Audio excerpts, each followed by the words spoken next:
지난 주 중에 엄청난 폭설이 내렸습니다. 예. 서울에서는 기상 관측 이래 최대의 눈이 쏟아졌다라고 합니다. 117년 만에 최다 폭설이다 라고 뉴스에서 말하는 것을 제가 보았습니다. 기록적인 폭설로 많은 피해를 지금 받고 있는데요. 잘 아시죠? 뉴스 보니까 많은 피해들이 지금 다 속속들이 드러나고 있습니다. 그런데 안타까운 소식도 있더라고요. 쌓여진 눈의 무게를 이기지 못해 지붕이 무너지면서 그 아래에서 작업하던 사람이 목숨을 잃었더라고요. 저는 그 공원에 심겨진 이렇게 나무들을 보면서 드는 생각이 있었는데 좀 나누고 싶습니다. 예, 이렇게 쌓여지는 그 눈의 무게를 이기지 못해서 나무 가지들이 뚝뚝 부러지더라고요. 그런가 하면 심지어 어떤 나무는 그냥 완전히 쓰러져 버리는 겁니다. 뿌리가 드러나면서. 우리 인생에 대해서 한번 생각해 봤습니다. 예, 이렇게 쌓여지는 그 눈의 무게를 이기지 못해서 가지는 부러지고 그런가 하며 심지어 어떤 나무는 아예 뿌리를 드러내면서 쾅 쓰러져 가는 그런 모습을 보면서 드는 생각. 인생도 이와 같지 않을까. 예수님을 믿는 우리의 삶도 이와 같지 않을까. 그런 생각이 듭니다. 여러분, 뿌리를 깊이 내리고 싱싱하게 자라는 나무들은요, 넘어지지 않았어요. 다 굳건하게 잘 서 있습니다. 그런데 겉보기에는 멀쩡해 보이는데 이렇게 눈의 무게를 이기지 못해서 넘어진 나무들 가서 보게 되면 뿌리가 얕아요. 그리고 또 이렇게 부러진 가지들 가서 보게 되면은 한 절반 그 가지가 이렇게 썩어서 병들었다라는 사실을 또 발견하게 되더라고요. 죽어가는 가지들이죠. 인생도 흡사합니다. 우리가 예수 믿는 그리스도인들인데 예수 믿는 우리의 신앙의 삶이 겉보기에는 예수 믿는 사람인데 겉보기에는 참으로 예수 믿는 사람인데 우리의 속에 지금 어떤 그러한 이 믿음의 이런 부분들이 지금 꽉 차 있는지 살펴봤으면 참 좋겠습니다. 그 사람은 예수 그리스도인데, 예수 그리스도의 사람인데 그 사람은 이 속 사람은 예수 그리스도로 꽉 차 있지 않다라게 되면은 아마 세상의 시련, 그 어떤 강풍이 몰아치고 그 어떤 폭설이 내린다 하게 되면은 뚝뚝 부러지고 완전히 그냥 흔들리고 쓰러져 버리게 될 것입니다. 그만큼 이 신앙이라는 것이 평시에는 잘 드러나지 않지만 시련이 닥치게 되면은 여실없이 다 드러나게 된다. 이 사실 다시 한번 그런 폭설 가운데서 생각해 보게 되더라고요. 진심으로 바라기에는 여러분 모두가 어떤 위기에 처했을지라도 진짜 예수 믿는 사람으로 잘 견뎌내면서 살아가시기를 바랍니다. 부디 예수님의 영으로 충만하길 바랍니다. 누구의 영? 예수님의 영으로. 우리 영적인 존재들이에요. 세상에는 귀신의 영도 있습니다. 예수님의 영으로 충만하시길 바랍니다. 언제나 예수님을 모시고 예수님의 이끄심에 순종하는 그러한 인생들 살아가시길 바랍니다. 그리하면 세상에 그 어떤 폭설과 강풍이 몰아친다 할지라도요, 괜찮습니다. 여러분들 믿음을 굳건하게 지켜나갈 수 있습니다. 굳센 믿음의 사람에게서 발견되는 것은요, 뚜렷합니다. 굳센 믿음을 가진 사람들, 이런 사람들은요, 삶의 최우선 순위에 예배를 둡니다. 예배가 이 사람의 인생에서 가장 중요합니다. 예배가. 그러하기 때문에 그처럼 강한 믿음을 가지고 있는 것이에요. 우리는 예배 드리는 가운데서 정말 우리 예수 그리스도를 통해서 역사하시는 하나님의 임재를 경험하게 됩니다. 그만큼 예배가 중요해요. 오늘의 예배가 하나님을 만나는 거룩한 그러한 예배가 되기를 바랍니다. 저희 진심이에요. 그냥 흘러가는 어느 한 번의 예배인 것이 아니라 이 예배가 하나님을 만나는 정말 은혜 넘치는 감격스러운 그러한 예배가 되기를 바랍니다. 예수님의 영으로서 가득 차는 여러분들의 귀한 은혜의 자리가 되기를 바랍니다. 정말 이 시간 선포되는 말씀이 여러분 정말 예배자들의 심령 가운데 생명의 말씀으로 심겨지는 그러한 말씀이 되기를 바랍니다. 오늘 본문 14절 보십시오. 예수님께서 갈릴리에 그 호수가 있는데 갈릴리 호수 근처에 가버나움이라는 동네가 있습니다. 그 동네로 예수님이 들어가십니다. 가버나움으로. 근데 그곳에는 예수님의 제자인 베드로의 집이 있습니다. 베드로의 집. 당시 베드로는 결혼한 상태예요. 아내가 있습니다. 그는 장모를 모시고 삽니다. 장모를 모시고 살고 있는 베드로. 여러분들이 잘 기억하십시오. 예수님은 베드로를 비롯한 여러 제자들과 함께 가버나움이라는 이 동네에 들어가시는데 여러분 아시죠? 베드로는 예수님과 동행하고 있는 제자들 중에 한 사람이에요. 자, 예수님께서 베드로의 집에 들어가시는데 그곳에는 한 여인이 자리에 누워 있습니다. 누군가 봤더니 그 베드로의 장모예요. 왜 누워 있냐 봤더니 고열로 앓고 있습니다. 아니, 자신의 집에 예수님이 착 들어오시는데 그러면 자리에서 일어나서 맞이해 드려야 되는데 일어서지 못할 정도로 심하게 앓고 있습니다. 베드로도 장모가 이렇게 심히 앓고 있는 것을 아마 몰랐을 거예요. 그래서 베드로도 이 장면을 보면서 안색이 어두워졌을 것입니다. 아, 장모가 내 없는 사이에 심히 앓고 있구나. 이거 어떻게 하면 좋으냐. 아마 크게 걱정했을 것입니다. 예수님의 시선이 앓고 있는 그 장모에게 이렇게 향하게 되는데 여러분, 이 장모의 안색은 어땠을 것 같습니까? 우리 모두 살면서 이 열이 확 오를 때 그 고열로서 한두 번씩은 이렇게 알아봤지요. 이 고열이 이렇게 발생하게 되면 정상 체온에서 열이 확 올라가게 되면은요, 사람이요, 밤에 잠듭니까? 잠 못 자더라고요. 저도 여러 번 경험했는데 사람이 벌써 체온이 오르니까 이 밤은 깊어가는데 잠들 수가 없어요. 그 고통으로 인하여서. 예. 음식이 목구멍으로 넘어갑니까? 입맛 잃어버려가지고요. 열이 나면서 입맛 다 잃어버려가지고 음식이요. 먹을 수 없더라고요. 아니, 이렇게 열이 나면서 밤새도록 이렇게 통증 가운데서 헤매게 되고 음식도 못 먹고 이러게 되면 사람이 기력이 다 쇠해집니다. 예, 기력이 쇠해졌다는 것은요, 완전히 그냥 자리에서 누워가지고 일어설 기운조차 찾지 못하게 되는 것이지요. 그래서 장모는 일어나지 못하고 있는 것이고, 그래서 고열이라는 그 병이 우리를 굉장히 힘들게 하는 것입니다. 여러분, 오늘날 같으면 고열로 이렇게 아파한다라면 솔직히 병원 가서 이렇게 좀 진찰받고 해열제 받아서 먹으면 돼요. 그러면 열이 뚝 떨어지지요. 오늘은요, 정말 의사들이, 예, 참, 놀라운 그러한 그 의학의 그러한 그 발전을 지금 만들어내고 있지요. 그 전문가들이 얼마나 의학을 잘 이렇게 발전시켜 놨습니까?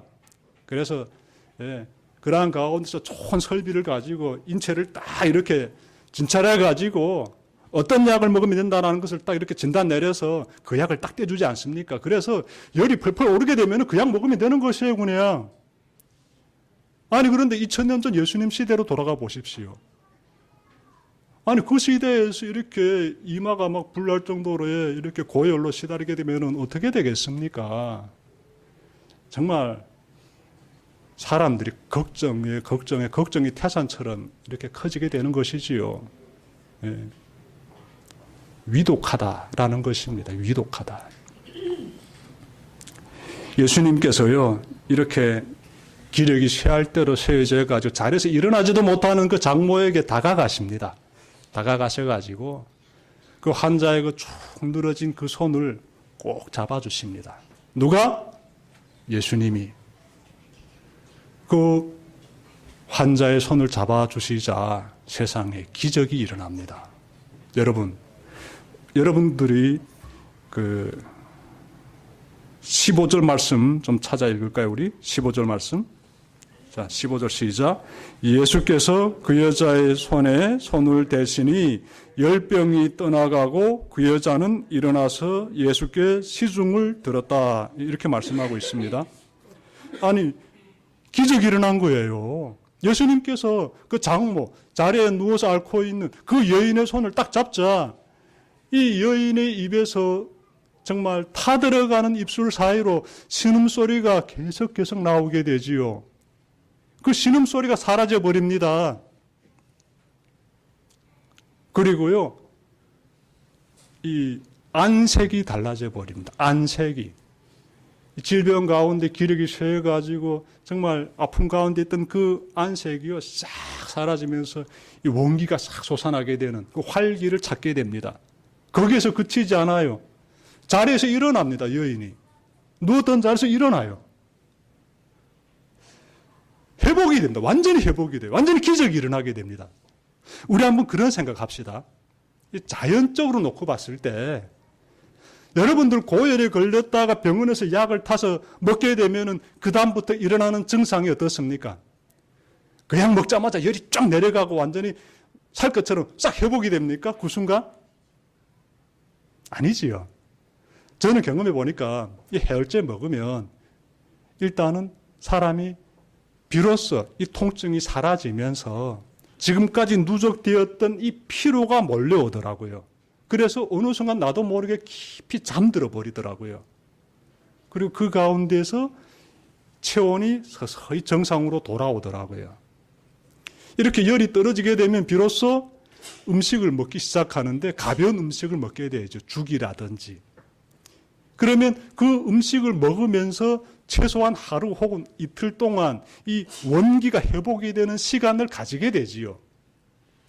제가 말씀드리고 싶은 것은 고열에서 회복이 되는 시간이 최소한 며칠은 걸린다는 거예요. 오늘날에도 그렇습니다. 원기를 회복하는데. 그런데 말씀 보니까 예수님께서 이 여인의 손을 딱 잡으시자 이 고열이 싹 사라지면서 여인이 자리에서 일어서면서 안색이 완전히 바뀌어지면서 활기를 되찾으면서 이 여인이 예수님을 섬겼다라고 해요. 활동하기 시작했다는 것입니다. 기적이지요. 기적이에요. 예수님은요, 세상적인 방법으로 이 여인을 치료하지 않으셨습니다. 하늘의 기적을 행하신 거예요. 그래서 이 여인이 완전히 회복이 됩니다. 여인은 예수님을 섬기는데 아마도 우리가 추측하건대 그 자신의 집에 귀하신 예수님이 방문해 주시고 나를 이렇게 깨끗하게 치료해 주셨으니 여인이 두 손 걷어붙이고 예수님을 위해서 정성껏 음식을 만들지 않았을까 싶습니다. 예수님을 정말 귀하게 모시기 위해서 정성들의 음식을 만들어서 대접하지 않았을까 이렇게 생각해 볼 수도 있습니다. 여인이 어떻게 섬겼느냐? 최선을 다해서 예수님을 섬겼다. 이것만큼은 확실하지요. 방금 전까지만 해도 걱정과 근심이 무겁게 짓누르던 그 방안이 정말 감사와 기쁨으로 완전히 바뀌어지게 되는 것입니다. 여인은 막 기쁘게 지금 섬기고 있고 이 장면 한번 여러분들 좀 그려보시길 바라요. 이것이 천국의 기쁨입니다. 천국의 기쁨. 그 기쁨 가운데서 천국의 그 백성이 취하게 되는 행동을 베드로의 장모가 지금 보여주고 있습니다. 나를 구원해 주신 주님의 그 은혜에 감사하며 최선을 다해 예수님을 섬기는 그 모습 우리에게서도 나타나야 된다라는 것이지요. 여러분, 예수님으로 인해서 여러분의 인생이 천국으로 바뀌었습니까? 예수 믿고 있잖아요. 그럼 여러분 인생에서 어떤 변화가 나타났습니까?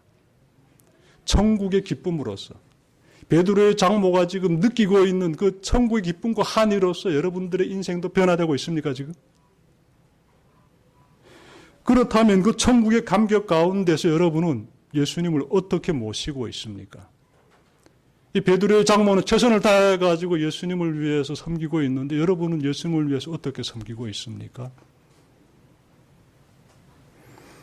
여러분이 그 인생을 우리가 이렇게 여러분이나 저나 지금 이렇게 살펴보면서 내 인생의 이러한 변화, 구체적으로 말하게 되면 무엇일까? 이 부분도 찾아봤으면 좋겠습니다.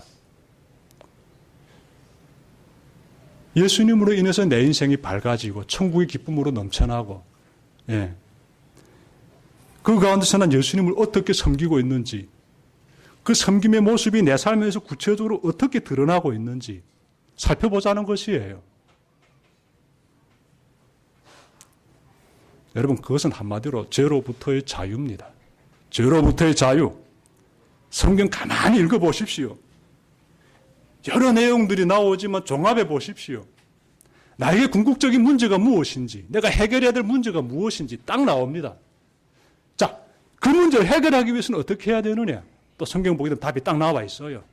그것이 무엇인가 하면 나는 죄인이다. 나는 죄의 종이었다. 죄에 매여서 살아가는 죄의 노예다. 종이다. 라고 성경은 말씀하고 있고요. 여러분이나 저에 대해서 그렇게 말씀하고 있습니다. 죄의 종이다, 너희들은. 이러한 죄의 문제를 예수님께서 해결해 주셨으므로 너희들은 죄로부터 자유함을 얻었다.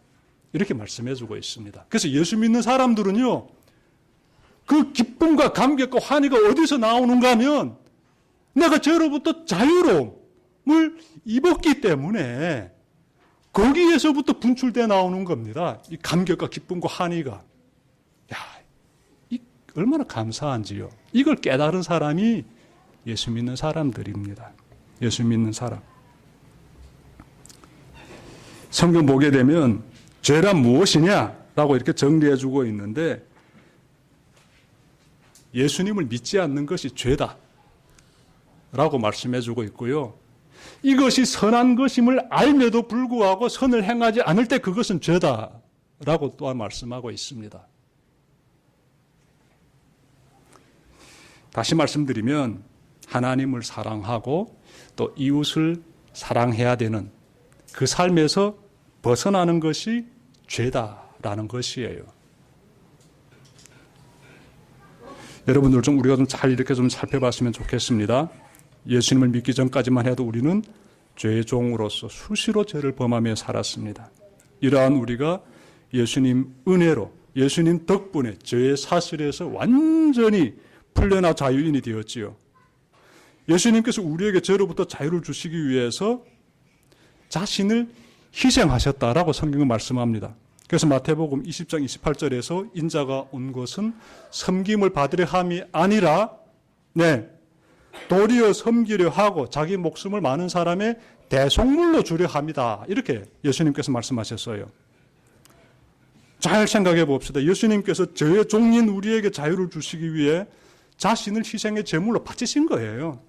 그 덕분에 우리가 죄로부터 자유하게 되었습니다. 한마디로 말씀드리면, 한마디로 딱 요약해서 말씀드리면, 여러분이나 제가 죽어가던 상태에서 예수님 덕분에 다 살아나게 되었습니다. 다 살아나게 되었어요. 이걸 항상 잊지 말아야 됩니다. 우리는 그것을 깨달았기 때문에 감격한다는 사실, 제가 거듭해서 강조해 드리고 싶어요.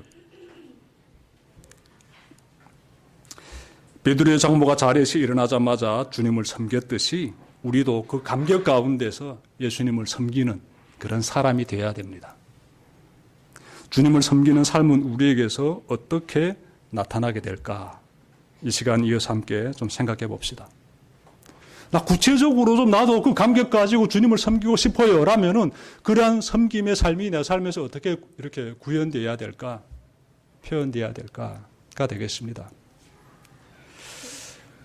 여러분, 혹시 이 구원의 감격을 딱 경험하고 나서 여기에 너무 감사해서 내 보답해야지, 나도 주님을 섬겨야지라는 그 마음을 가지고 나 신학대학 가야겠다. 나는 선교사가 돼야 되겠다. 이런 결심하고 있지는 않습니까?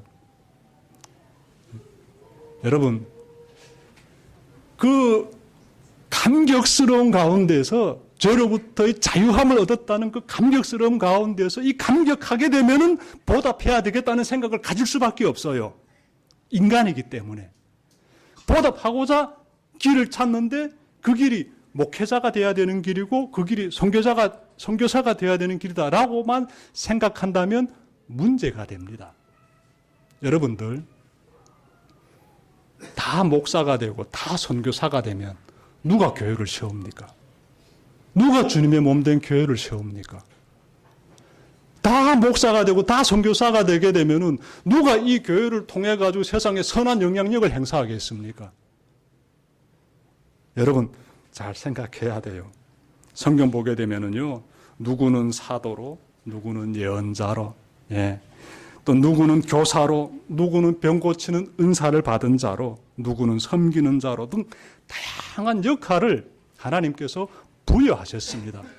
이렇게 다양한 역할이 모아져 가지고 주님의 몸된 교회를 세워라는 것이지요. 그래서 우리 교회도 놓고 보게 되면은 말씀 전하는 목사가 있으면 또 이 찬양 인도하는 그 은사를 받는 우리 권사님도 계시고, 또 여러분들 중에 지난 2주 전인가 우리가 우리 자매님이 하나님께 찬양으로 이렇게 막 영광 올려드릴 때 어떤 생각했습니까? 아, 이분은 하나님으로부터 찬양의 은사를 받았구나 느끼지 않습니까? 또 사랑의 그 섬김의 그 실천에 굉장히 이렇게 기꺼이 동참하는 분들도 많이 있어요. 이것은 그분의 은사입니다. 은사.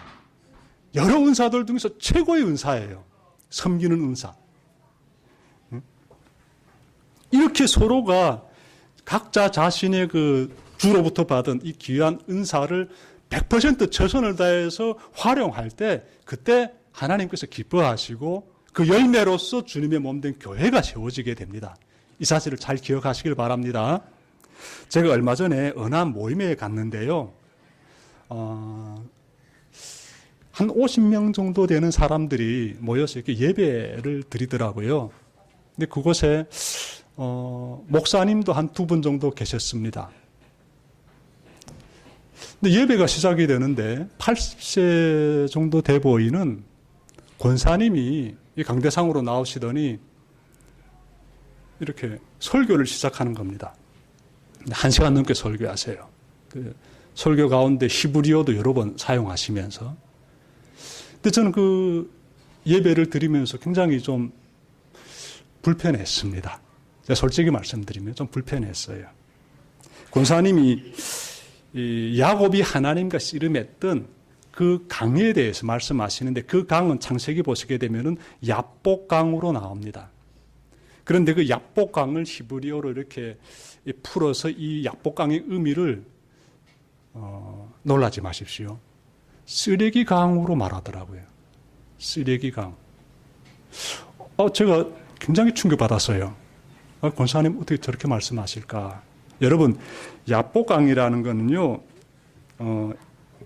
히브리어로 야보크인데, 야보크. 이 야보크는 비우다라는 히브리어 발라크에서 유래되었습니다. 그리고 여러분, 좀 우리가 찾아볼 필요가 있는데, 이 야보크를 히브리어 사전에서 제가 찾아보면은 흐르다 혹은 푸르다라는 의미를 가지고 있습니다.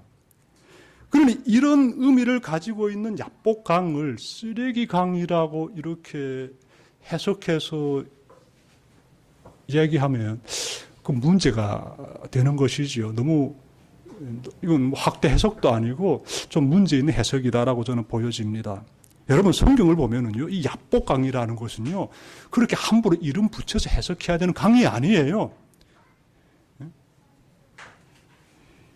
여기에서 야곱이라는 사람이 하나님과 씨름했으며 그가 나중에 자신이 하나님과 씨름했음을 깨닫게 되고 그러므로 나는 하나님의 얼굴을 보았네. 이 사실을 비로소 알게 되고 그래서 그곳 이름을 브니엘이라고 짓게 됩니다. 그러니 이 야복강 나루는요, 굉장히 거룩한 장소로 우리가 생각해야 됩니다. 그런데 그런 장소를 그렇게 쓰레기강이라는 이상한 해석으로서 이렇게 얘기하니까 좀 놀랍지요, 저는. 여러분, 제가 드리고 싶은 말씀은 그것이에요. 권사는 권사로서의 사명을 해야 됩니다. 부르심을 받은 그 직분에 충성하면 되는 것이에요. 권사의 역할은 무엇인가 하면 교회의 어머니가 되어서 교회를 섬기는 거예요. 그게 권사의 직분의 사명입니다. 그 역할을 해라고 권사로 세운 거예요. 베드로의 장모가 예수님의 은혜로 살아나자 가장 먼저 한 일이 무엇인지 살펴봅시다. 예수님을 섬기는 일이에요. 권사는 주님의 몸된 교회를 섬기는 일에 앞장서야지요. 만약 자신이 이렇게 강대상에 나와가지고 설교를 하고 싶으면 그러면 첫째로 무엇인가 하면 부름받아야 됩니다. 하나님의 종으로서 하나님의 영적인 부르심이 있어야 돼요. 그 다음에 둘째로 뭘 해야 되는 건 신학대학에 들어가서 신학을 전문 교육을 받아야 됩니다. 전문 교육을 받지 못하면 이렇게 엉뚱한 해석을 하게 돼요. 설교하는 시간에 함부로 그것도 말입니다. 전 나름 이 본문 하나하나를 가지고 좌우로나 우로나 혹시나 치우치지 않을까. 굉장히 원어를 탐구하고 이 성경의 전체 뿌리를 살펴보고 현재 우리 교회는 하나님 뜻이 무엇일까 기도드리면서 그렇게 준비하면서 설교가 진행이 됩니다. 그렇게 막 내가 원하는 것, 내가 추측하는 것, 내가 하고 싶은 말 그렇게 하는 게 설교가 아니에요. 여러분 병원 가게 되면 왜 의사인데 내 몸을 보입니까? 내 소중한 생명을 왜 보입니까? 의사에게. 전문가라고서. 그 사람이 준비된 과정이 있기 때문에 믿고 맡기는 거 아니겠습니까? 설교도 마찬가지죠. 저는 그래서 그때 그런 생각이 들더라고요. 그 공동체에 정말 말씀을 전해야 될 목사님이 없어서 부득이하게 권사님이 나와서 설교하셨다면 충분히 저도 이해합니다. 그럴 수 있겠다라고. 그런데 그 자리에 목사님 60대에서 70대 정도로 보이는 목사님 두 분이나 앉아 계셨다. 두 분이나 앉아 계셨어요.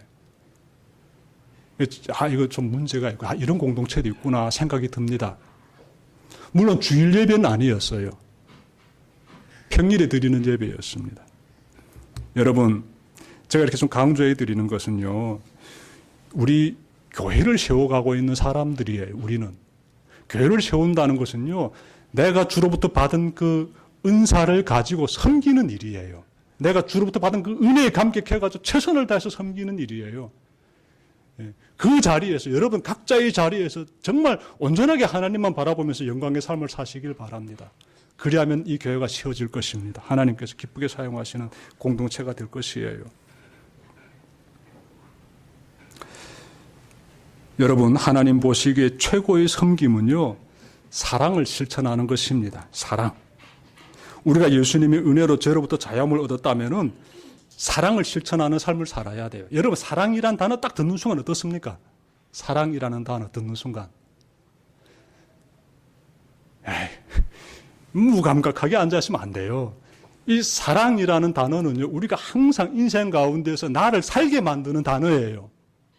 살게 만드는 단어. 그래서 우리는 항상 사랑에 집중해야 되고, 내가 지금 사랑하고 살고 있는지 살펴야 되고, 어떻게 하면 더 사랑할 수 있을까 질문해야 되는 것이에요. 내가 사랑하는 데 있어서 내가 보완해야 될 문제는 무엇일까 항상 살펴야 돼요. 왜? 사랑을 하며 사는 사람이 가장 위대하고 가장 아름답게 세상을 사는 사람이에요. 이 세상에서 가장 위대한 삶은요, 사랑하면서 사는 삶입니다. 여러분, 우리가 예수님 믿잖아요. 저는 그렇습니다. 제가 예수님 믿는 이유는 예수님이 저에게 사랑에 대해서 알게 해주셨기 때문에 그렇습니다. 사랑에 대해서 정말 진하게 알게 해주시더라고요. 진하게. 그래서 예수님 만나고 사랑에 대해서 비로소 완전히 화들짝 놀랄 정도로 깨닫고 나니까 그다음부터 이 생명이라는 것에 대해서 깊이 생각하게 되고, 내가 만나는 대상들에 대해서 다시 한번 생각하게 되고, 내가 해야 될 일들에 대해서 예전에 살았던 삶의 패턴을 바꿔버리면서 내가 내 삶의 변화를 왜 만들어내야 되는지, 그것이 나에게 어떤 유익으로서 다가오는지 이 성찰하게 되더라고요. 사랑이 그 정도로 강합니다. 사랑이요. 여러분 옆에 있는 분들에게 최선을 다해서 사랑하시길 바랍니다. 그 인생이 가장 위대한 삶이에요. 그 인생만큼 위대한 삶은 세상에 없습니다. 나와 만나는 사람들, 내 주변에 있는 사람들 사랑하면서 사는 삶이요, 예수님께서 우리에게 원하시는 삶이고, 예수님께서 그렇게 살라고 십자가에서 자신의 그 희생의 사랑을 보여주신 것입니다. 전 예수님 만나기 전까지만 해도 지금 와서 놓고 보게 되면 굉장히 이기적인 삶을 살았어요. 내 생각과 계획의 틀에 딱 매여가지고 내 마음에서 추구하는 그 욕망을 쫓아가면서 거기에 목표를 두면서 저는 그렇게 살았어요. 이타적이라고요? 이타적인 것처럼 살았지요. 사랑한다며요? 사랑은 무슨 사랑? 알지도 못하면서 사랑한다고 말하며 살았지요. 근데 예수님 만나고 나니까 인생이 완전히 재해석이 돼버리고, 이 사랑이 얼마나 최고 중에 최고인지를 깨닫게 되더라. 저는 그래서 고린도전서 13장에서 사도 바울이 믿음, 소망, 사랑, 그 중에 제일은 사랑이다라고 말했잖아요. 이해가 돼요. 저는 그래서 예수님께서 세 계명을 너에게 주노니 서로 사랑해라. 이 말씀이 저를 완전히 변화시켰기 때문에 저는 이 교회 벽에다가 그 말씀을 전광판에 해가지고 24시간 돌아가게 만들고 있어요. 사랑보다 더 중요한 게 어디 있습니까? 사랑.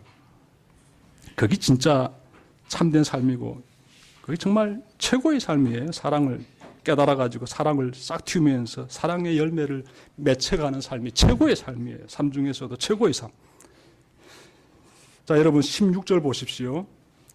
16절 말씀 보니까, 자, 날이 저물고 있는데 그 동네 사람들이 예수님에게 귀신 들린 사람들 데려오는가 하면 또 환자들, 병으로 앓고 있는 사람들을 데려옵니다.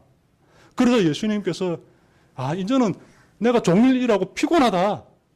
해도 지지 않느냐. 내일 해가 뜨게 되면 오라. 돌려보냅니까? 우리 예수님께서 어떻게 하고 계십니까, 지금? 돌려보냅니까? 내일이 오라고?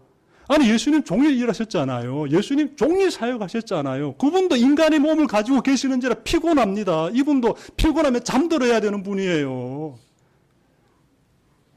예수님도 배고픔을 느끼는 그런 우리 인간의 몸을 지니고 계십니다. 그러면 해가 지게 되면은 솔직히 말해서 이 사람 시달림 그만 받아야지요.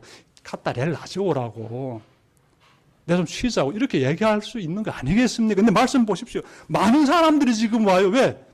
베드로의 장모가 고침을 받았으니까. 이 기적이잖아요. 그러니까 동네에 있는 귀신 들린 사람들, 귀신 들린 사람이란 정신적으로 이상한 사람들이에요. 정신적으로. 그 육체적으로 질병 가진 사람들, 예수님께 다 나오는 거예요. 예수님께서 그들을요, 돌려보내지 않습니다. 돌려보내지 않아요. 다 맞아주십니다. 그리고 그 사람들의 문제를 다 해결해 주십니다.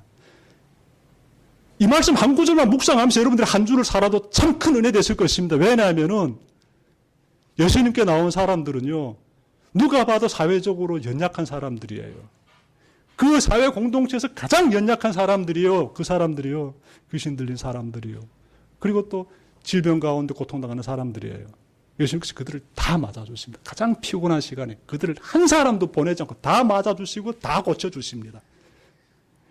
연약한 사람들을 우리 주님께서 품어주시는데, 여러분 이 말씀이요, 이 그냥 이렇게 선포되는 말씀이 아니지요. 오늘 우리 본문 말씀 보게 되면은 이사야 선지자가 예수님 오시기 수백 년 전에 예언했던 말씀이 있는데 그 말씀을 지금 예수님께서 이렇게 행동하심으로써 다 이루시는 거예요. 그래서 이렇게 나오지요. 이리하여 예언자 이사야를 시켜서 하신 말씀이 이루어졌다. 그는 곧 우리의 병약함을 맡으시고 우리의 질병을 짊어지셨다. 17절 말씀이지요. 여러분들 찾아보십시오 한번. 17절 보시면 말씀이 이렇게 전개됩니다. 이리하여 예언자 이사야를 시켜서 하신 말씀을 이루어졌다. 말씀이 이루어졌다. 그 다음에 그는 몸소 우리의 병약함을 떠맡으시고 우리의 질병을 짊어지셨다. 이렇게 말씀하고 있는 것입니다. 예수님이 뭘 하셨다? 우리의 연약함을 짊어지셨다는 거예요. 이 내용이 예수님 오시기 전에 선지자 이사야가 예언했던 내용이에요. 이제 하나님의 아들, 우리 이 세상에 구원하실 구주가 오시게 되면은 우리의 병약함, 우리의 연약함을 짊어지실 것이다라고 예언했습니다. 그 예언이 지금 이루어지고 있어요. 예수님께서 그걸 지금 이루어가고 계시는 겁니다. 귀한 장면이에요. 우리의 연약함을 대신 짊어지시는 예수님. 오늘 말씀 가운데 여러분들이 마음 가운데 깊이 새겨져야 될 그러한 메시지가 되겠습니다. 우리가 믿는 예수님 어떤 예수님이시다? 내가 믿는 예수님 어떤 예수님이시다? 그렇죠. 우리의 연약함. 그 우리의 연약함이란 어떤 게 있습니까? 물론 육체적으로 질병 가운데 있는 것도 나의 연약함이에요. 또 정신적, 육체적 뿐만 아니라 영적으로도 나의 연약함이 있습니다. 은혜 가운데 충만하지 못하고 자꾸 세상의 영에 휘둘려 빠져가지고 살아가는 나의 연약한 모습들 있지 않습니까? 그뿐입니까? 아니, 죄는 왜 자꾸 짓습니까? 왜 자꾸 이 사랑, 그 귀한 사랑에서 떠나가지고 욕망과 탐욕에 쩔어가지고 이기적으로 살아갑니까? 그 죄의 구덩이지 않아요. 그러니까 자꾸 죄로 넘어지는 거 다 연약함이에요. 이런 우리의 연약함을 예수님께서 다 떠맡으시는 겁니다. 그리고 우리로부터 죄의 자리에서 벗어나 자유로운 자들, 예수님의 은혜로 의롭게 거듭난 자들로서 만들어주시기 위해서 예수님이 지금 일하고 계시는 거예요. 예수님은 나의 연약함을 떠맡으시고 계신다. 이 말씀 꼭 마음에 잘 새기십시오. 내가 믿는 예수는 어떤 분이다? 넘어질 수밖에 없는 나의 연약함을 그분께서 기꺼이 떠맡아 주시면서 나를 죄로부터 자유롭게 해주시는, 죽음의 자리에서 완전히 살려주시는 나의 구원의, 나의 주가 되시는 예수님이십니다. 이 고백이 분명하게 여러분들 가운데서 터져나오길 바랍니다. 오늘부터 대림절이 시작이 되는데요. 여러분, 이 대림절이란 예수님께서 이 세상에 2000년 전에 오셨지요. 그날을 기억하는 것이에요. 대림절 기간 동안에. 대림절은 예수님께서 탄생하신 성탄절 그전 이 4주 동안 우리가 지내게 되는데, 4주 동안, 오늘은 첫 주예요. 대림절의 첫 주. 이 대림절 기간 동안에 이 세상에 오신 예수님을 우리가 기억하는 거예요. 그러면 오늘 본문을 기억하면서 예수님의 그 귀하신 사역에 대해서 기억하시고, 2000년 전에 오신 예수님께 감사하면서 또 기억하시고, 그리고 다음으로 예수님께서 이 세상에 다시 오시겠다고 약속하셨어요. 그 약속을 가리켜서 재림의 약속이라고 해요. 그러니 다시 오실 예수님을 간절히 기다리는 그 마음을 가지고 우리가 대림절 기간을 보내게 됩니다. 그러니 대림절 기간을 보낼 때 우리가 함부로 보내면 될까요? 절대로 안 되지요.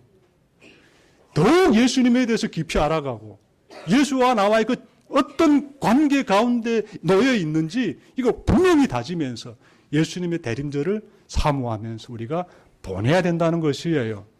잘 기억하시길 바랍니다. 여러분의 삶에서 대림절을 맞이해서 그 어느 때보다 더 거룩한 주님의 제자답게, 예수 그리스도인답게 살아내는 그 삶들이 이 대림절 기간 동안에, 이 4주 동안에, 성탄절 그 전까지 쫙 이어지길 바랍니다. 귀한 시간 될 것이에요, 여러분들에게. 그리고 주변에 어려운 사람이 있게 되면은요, 따뜻한 음료수 한 잔 손에 쥐어주면서 이렇게 좀 사랑을 실천하시는 여러분들의 그러한 또 삶들이 잘 이렇게 있었으면 좋겠습니다. 말씀 마치려고 합니다. 오늘 말씀 통해 수시로 죄에 넘어지는 연약한 나에게 찾아오신 예수님이 얼마나 고마운지 우리 함께 마음에 잘 간직합시다. 고열로 앓고 있던 여인에게 찾아가시어 온전히 회복시켜 주신 예수님은 수시로 죄에 넘어지는 연약한 우리에게도 찾아오시어 죄로부터 완전한 그런 자유를 주시는 구원의 주님이십니다. 그분께 항상 감사하며 대림절의 첫 주를 예배자의 삶으로 잘 살아내는 여러분들 다 되시기를 주님의 이름으로 축원합니다. 기도드립시다.